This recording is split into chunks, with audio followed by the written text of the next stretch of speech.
আসসালামু আলাইকুম। আমি সর্বপ্রথম আমার ভিউয়ার্সদেরকে অনুরোধ করব ভিডিওটা সম্পূর্ণ ক্রিয়েট করার জন্য। আর আজকে যে ভিডিওটা আপনারা দেখতে পাচ্ছেন ঢাকা সিলেট মহাসড়কের মাঝখানের হাইওয়েতে যে ভৈরব সেতুর উপর দিয়ে আমার ডান পাশে যে রেল লাইনটা দেখতে পাচ্ছেন, অবশ্যই ভিডিওটা সম্পূর্ণ দেখবেন। আর ইউটিউব চ্যানেলে আপনাদের মতামতটা অবশ্যই কে কোথায় থেকে ভিডিওটা দেখছেন অবশ্যই কমেন্টের মাধ্যমে জানাবেন। আপনাদের প্রত্যেকটা কমেন্টের আমি রিপ্লাই দেওয়ার চেষ্টা করব।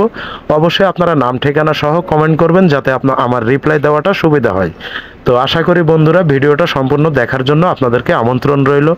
আর বেশি বেশি করে আমার ভিডিওগুলো একটু বেশি বেশি করে সাপোর্ট করে দিবেন, শেয়ার করে দিবেন, যাতে আগামীতে নতুন আপডেট হিসাবে আপনাদেরকে নতুন নতুন বিনোদন দিতে পারি। এবং আমার ভিডিওগুলা আপনাদের চোখের সামনে গেলে অবশ্যই আপনারা ভিডিওগুলো সম্পূর্ণ করবেন।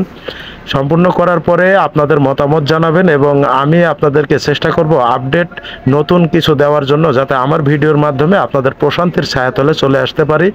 এবং আমাকে আপনারা একটু ভালোবাসা দিয়ে সাপোর্ট করবেন, ভালোবাসা দিয়ে পাশে থাকবেন ইনশাল্লাহ। আর এই যে ভিডিওটাতে আমি রাষ্ট্রপতি জিল্লুর রহমান কথা বলছি, মূলত ভিডিওটা আমাদের শ্রদ্ধেয় বড় ভাই ফেমাস রিপনের, উনি একজন লাল সবুজ কোম্পানির দক্ষ পরিবহন চালক। তো ওনার জন্য ভালোবাসা দিবেন এবং ভালোবাসা নিয়ে যাবেন ওনার ইউটিউব চ্যানেলটা।